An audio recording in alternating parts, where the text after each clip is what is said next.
Naranasan mo na bang maramdaman na wala ng layunin ang iyong buhay?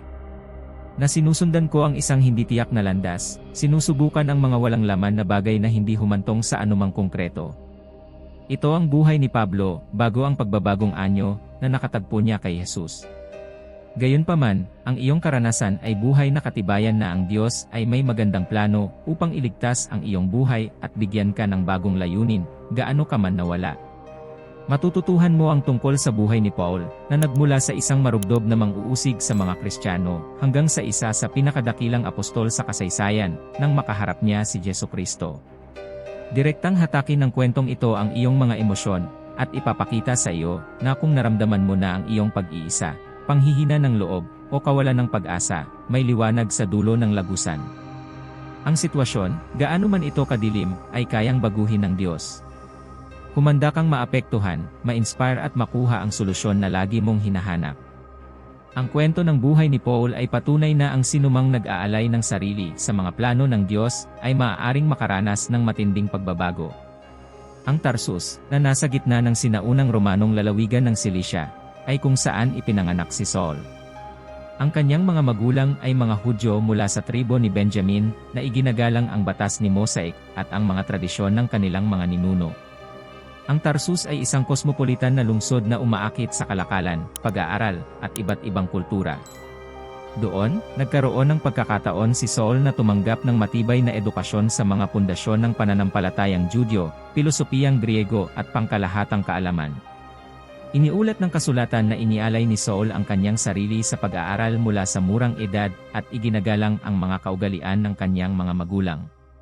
Natutunan niya ang lahat ng mga utos at pagbabawal ng batas ni Moises, habang siya ay lumalaki. Dahil sa kanyang kaunawaan at pagpupursige, siya ay naging isang iginagalang na iskolar at isang huwarang pariseo. Gayunpaman, hindi nililimitahan ni Saulo ang kanyang sarili sa pag-aaral. Determinado siyang protektahan ang Judaismo mula sa anumang banta, maging ang mga itinuturing niyang mga erehe, ang mga tagasunod ng ipinako sa krus na si Jesus na Nazareno. Sa paniniwalang nilalapastangan nila ang Diyos at nilalabag ang mga sagradong batas, sumama si Saul sa mga umusig sa mga Kristiyano nang may matinding sigasig. Ayon sa talatang 3 ng Kabanata 8 ng mga gawa ng mga apostol, winasak ni Saul ang simbahan at pumasok sa mga bahay, kinaladkad ang mga lalaki, babae sa bilangguan. Dahil sa kanyang pagkamuhi sa mga tagasunod ni Jesus, naging isa siya sa mga pangunahing mang-uusig sa mga Kristiyano sa Jerusalem at sa mga kalapit na lugar. Isipin ang isang eksena ng isang tapat na binata na handang gawin ang lahat para ipagtanggol ang kanyang pananampalataya. Nagmartsa siya sa mga lansangan ng Jerusalem, pinasok ang mga tahanan, at kinaladkad ang mga lalaki at babae nang walang pag-aalinlangan sa bilangguan. Nagniningning ang kanyang mga mata na may katiyakang wakasan ang maling pananampalataya na nagbabanta sa pagkatalo ng Judaismo. Si Saul, sa kabilang banda, ay nalagutan ng hininga ng hindi mapigil na pagnanais para sa katarungan at katotohanan. Kahit sa gitna ng kanyang kalupitan, naniniwala siya na gumagawa siya ng mabuti, na tinutupad ang mga banal na utos ng kanyang buong pagkatao. Dahil sa kanyang pambihirang determinasyon at pagsasanay, siya ay naging isang nakakatakot na kalaban para sa mga Kristiyano. Ang buhay ni Saulo, bago nakilala si Jesus, ay nagpapakita ng isang lalaking pinangungunahan ng matinding hilig at paniniwala. Siya ay isang tunay na zilot, handang gawin ang lahat para ipagtanggol ang kanyang mga paniniwala at tradisyon. Sa kabilang banda, ang kanyang paglalakbay ay malapit nang magkaroon ng isang hindi inaasahang pagliko na magpakailanman, na magbabago hindi lamang sa kanyang sariling buhay, kundi pati na rin sa takbo ng kasaysayan ng Kristiyano.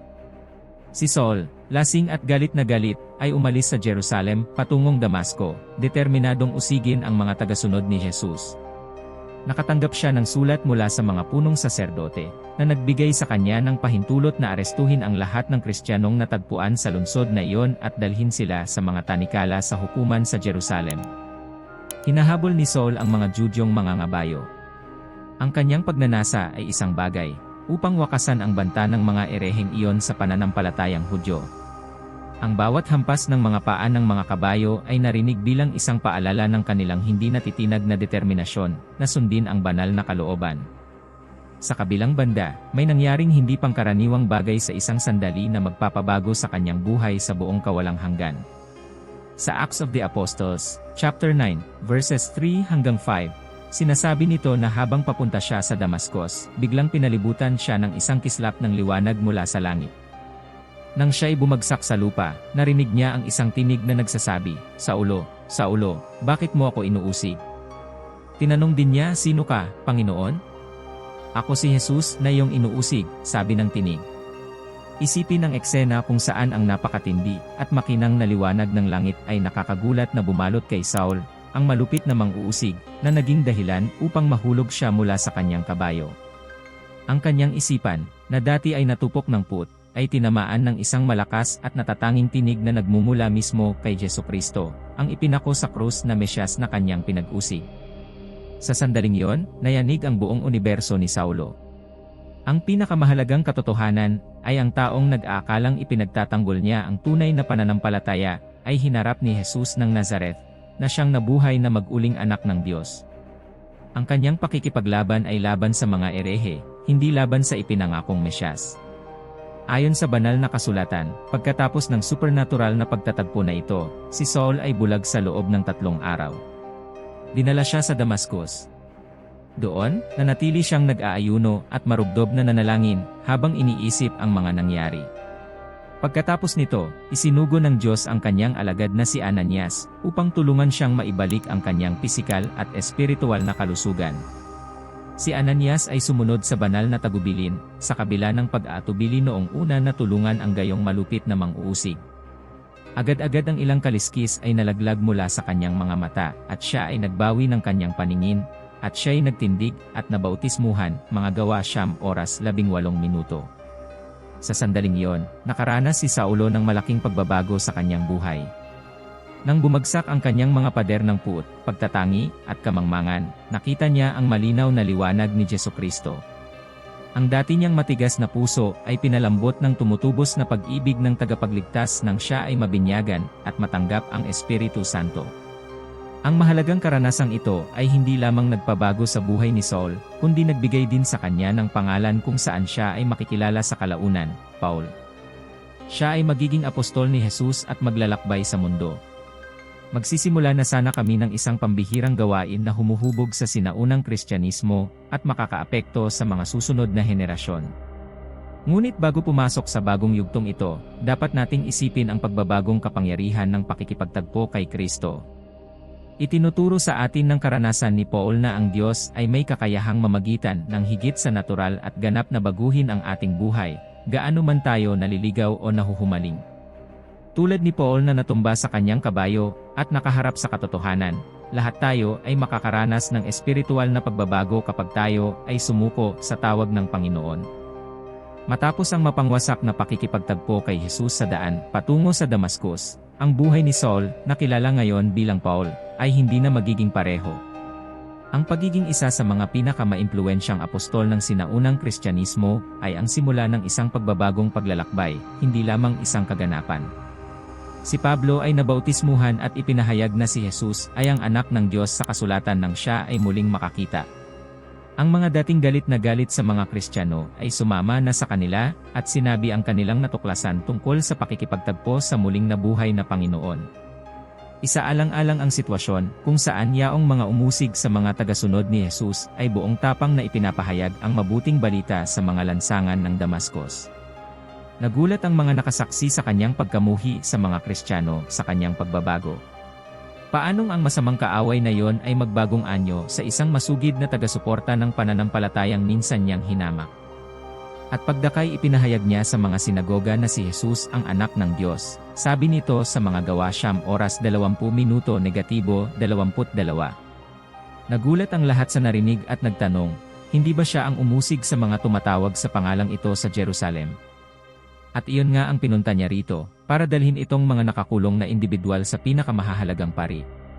Binago ni Paul ang kanyang buong buhay, hindi lamang ang kanyang pananampalataya. Ang taong iyon na nagpahayag ng takot at kamatayan laban sa mga alagad ni Kristo ay nagpakita na ngayon ng pagmamahal, pagpapatawad at dedikasyon sa gawain ni Jesus. Ang kanyang bulag na pagnanasa ay napalitan ng isang naliwanagan na pagnanasa sa tulong ng banal na Espiritu. Nagsisimula pa lang si Paul. Ang mga sumunod na karanasan ay magdadala sa kanya sa paglalakbay sa buong imperyo ng Roma, na nahaharap sa pagkabilanggo, pag-uusig, at maraming pagbabanta. Gayunpaman, walang makakaabala sa kanya, dahil naranasan niya ang pagbabagong epekto ng pakikipagtagpo kay Jesucristo.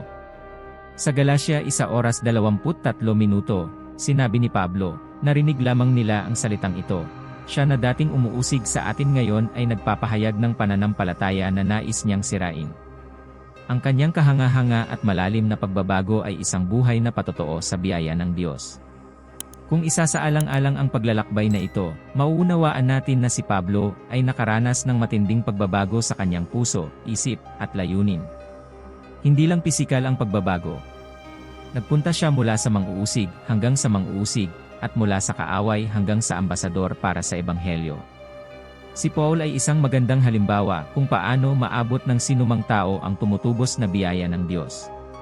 Gaano man tayo naligaw o matigas ang ulo sa ating mga paraan, ang pag-ibig ni Kristo ay may kapangyarihan na radikal na baguhin tayo, na nagbibigay sa atin ng bagong buhay at isang bagong layunin. Ang makapangyarihang mensaheng ito ng pag-asa at pagpapanibago ay ang ubod ng kwento ni Pablo, at iyon ang dahilan kung bakit ito nakakahimok at may kaugnayan sa atin, kahit ilang siglo pa ang lumipas. Sapagkat, tulad ni Pablo, bawat isa sa atin ay maaaring makaranas ng espiritual na pagbabago kapag tayo ay sumuko sa tawag ni Jesucristo. Pagkatapos ng kanyang radikal na pagbabagong loob at binyag, si Paul ay naging isa sa mga pinakamaimpluwensyang tao sa sinaunang Kristyanismo.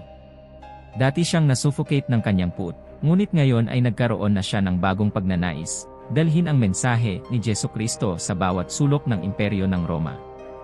Sinasabi ng Biblia na si Pablo ay gumawa ng 3 mahahalagang ekspedisyon ng misyonero na naglalakbay ng libu-libong kilometro sa lupa at dagat.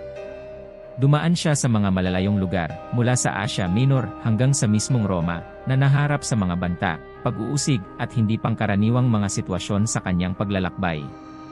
Isipin ang eksena kung saan si Paul, na dating mabangis na pagmamaltrato sa mga Kristiyano, ay ikinulong at minamaltrato sa isang piitan ng mga Romano dahil sa kanyang pananampalataya. Gayunpaman, napagtanto niya na ang kanyang pakikibaka ay dahil sa isang mas malaking problema, ang pagpapalaganap ng Ebanghelyo ni Jesucristo. Dahil dito, hindi natitinag ang kanyang determinasyon. Sa ikalawang mga taga-Korinto 11:23-27, binanggit ni Pablo ang ilan sa mga hamon na kanyang kinaharap, na nagsasabi, "Ako ay nagsumikap ng higit pa kaysa kanino man, na nagdusa ng mas marami pang pagkabilanggo, mga pambubugbog na walang sukat, at madalas na panganib ng kamatayan." Sa 5 iba't ibang pagkakataon, binigyan ako ng mga Hudyo ng 40 latigo minus 1. Naanod ako sa dagat isang gabi, at isang araw, 3 beses akong binugbog ng mga pamalo, minsang binato, at 3 beses nawasak ang barko.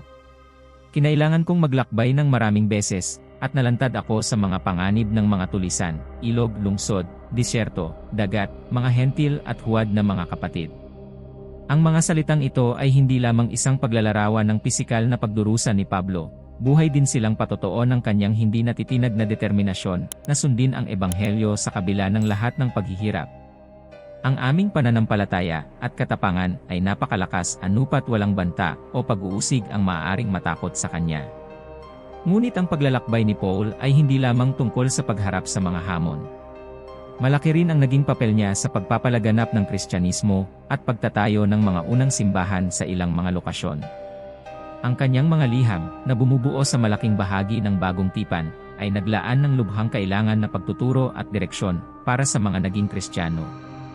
Isipin si Paul na nakaupo sa isang madilim na selda, nagsusulat sa pamamagitan ng liwanag ng lampara, at nagbubuhos ng mga salita sa pergamino na kinasihan ng banal na espiritu.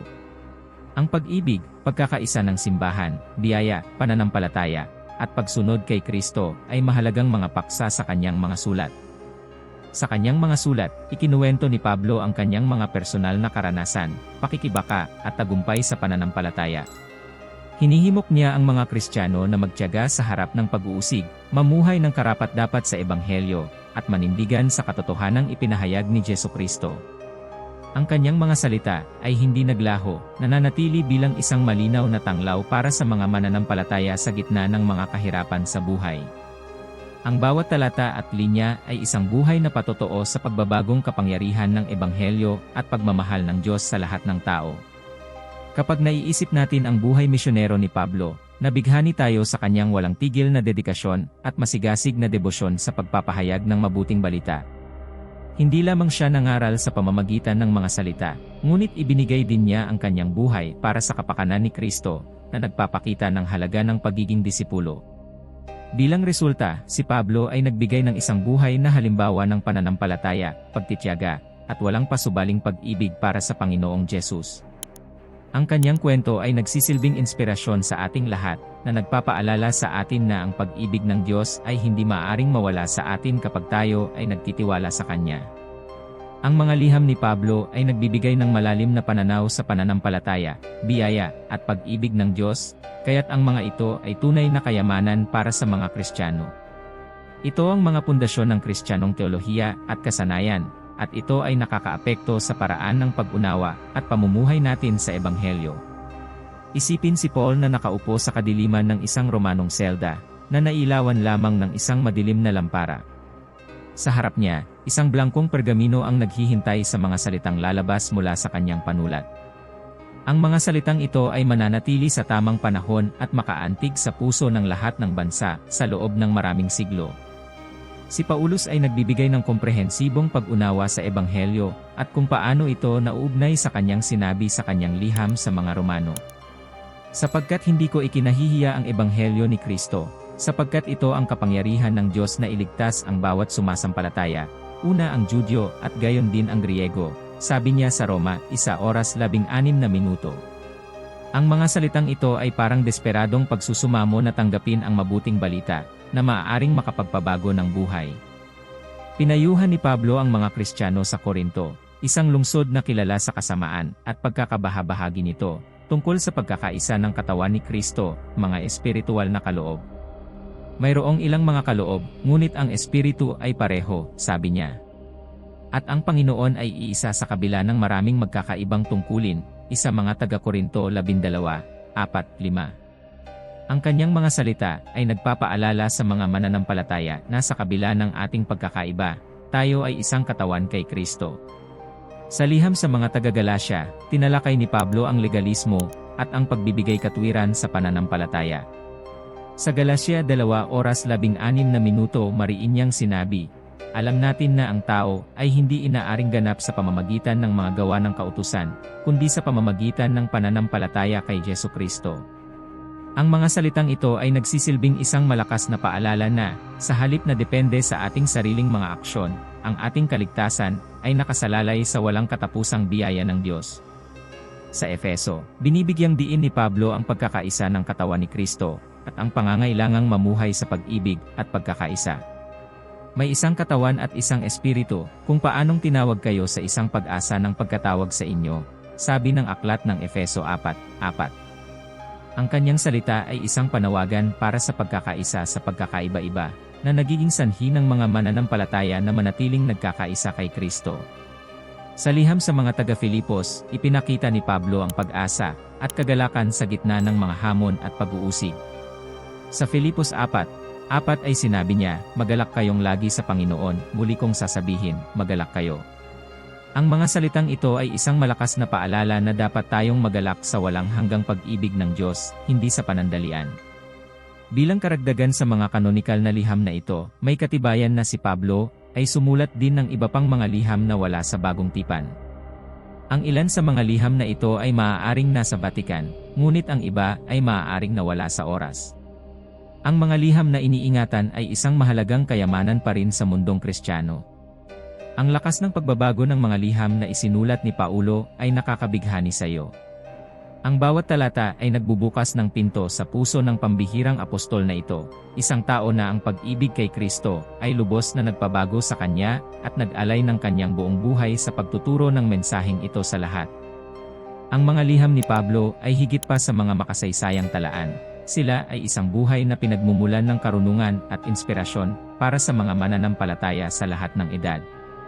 Ipinapaalala nila sa atin na ang pag-ibig ng Diyos ay may kakayahang umalalay sa atin at magbigay daan sa atin na mamuhay ng karapat-dapat sa Ebanghelyo, anuman ang mga hamon na kinakaharap natin. Higit pa rito, ang mensaheng ito ng pag-asa at pagtitiyaga ang umaalingaw-ngaw sa mga pahina ng Biblia na nag-aanyaya sa atin na tanggapin ang parehong determinasyon at dedikasyon na ipinakita ni Pablo sa kanyang paglalakbay. Tayo ay tinawag upang maglingkod bilang mga embahador ni Kristo, tulad niya, na nagpapalaganap ng mabuting balita sa buong mundo. Ang buhay ni Pablo, na nagsimula bilang isang marubdob na mang-uusig at nagwakas bilang isang apostol sa mga bansa, ay lubhang nagbibigay inspirasyon. Ang kanyang radikal na pagbabago ay nagpapaalala sa atin na ang kapangyarihan ng pagtubos ng Diyos ay matatagpuan sa lahat ng buhay. Gaano man tayo naligaw o nakatakda sa ating mga paraan, ang pag-ibig ni Kristo ay may kapangyarihang ganap na baguhin tayo, na nagbibigay sa atin ng bagong layunin at bagong pag-asa. Ang kwento ni Pablo ay nagsisilbing isang buhay na halimbawa ng banal na biyaya at pagtawag ng Diyos para sa bawat isa sa atin. Habang si Pablo ay hinarap ng muling nabuhay na Panginoon sa daan patungong Damascus, lahat tayo ay maaaring magkaroon ng pagbabagong pakikipagtagpo kay Jesucristo. Ang kanyang inspiradong pagsulat ay may malaking epekto sa Kristiyanong teolohiya at kasanayan. Nanatili silang masigla sa loob ng maraming siglo, na nagbibigay ng malalim na karunungan at pampatibay loob upang harapin natin ang mga hamon ng buhay. Ang kanyang salita ay nagpapaalala sa atin na tayo ay higit pa sa mga mananakop kay Kristo, na may kakayahang malampasan ang anumang balakid. Pahintulutan ang kwento ni Paul na maantig ang iyong kaluluwa, at maisip mong muli ang iyong pananampalataya. Hayaan ang iyong mga inspiradong salita na maging isang bikon na gumagabay sa iyong paglalakbay, na nagbibigay liwanag sa iyong landas tungo sa isang buo at masaganang buhay kay Kristo. Higit pa rito, gusto kong tanungin ka, anong mga aspeto ng paglalakbay ni Paul ang pinakanakakuha ng iyong pansin? Anong mga aral o aral ang naaalala mo pagkatapos mong panoorin ang video na ito? Sa pamamagitan ng pagsulat ng komento sa field sa ibaba, maaari mong ibahagi ang iyong mga opinyon sa aming komunidad. Bukod pa rito, maaari kaming magpasalamat sa iyong pag-donate sa aming channel kung nasiyahan ka sa nilalamang ito at nais mong suportahan ang aming gawain sa pagbibigay ng mga kwentong nagbibigay inspirasyon at mga turong biblikal na nagbabago ng buhay. Ang iyong kontribusyon, anuman ito, ay makakatulong na panatilihing online ang ministeryong ito at magligtas ng mas maraming buhay sa mensahe ng Ebanghelyo. Ang isang link para sa mga donasyon ay makikita sa unang komento sa ibaba ng video na ito. Ang iyong kabutihang loob ay lubos na pinahahalagahan, ay magbibigay daan sa amin na magpatuloy sa paggawa ng mataas na kalidad na nilalaman na naglalayong pasiglahin at bigyang inspirasyon ang aming komunidad. Tandaan na, tulad ni Pablo, tayo ay tinawag upang maging mga embahador para kay Kristo at ipalaganap ang mabuting balita sa lahat ng dako. Sama-sama, maaari nating baguhin ang buhay ng mga tao para sa kaluwalhatian ng kaharian ng Diyos. Naway ang kwento ni Paul ay patuloy na magbigay ng inspirasyon at impluwensya sa iba saan man ito ibahagi, at naway lubos na pagpalain ng Panginoon ang iyong landas. Dapat kang magpatuloy sa Diyos,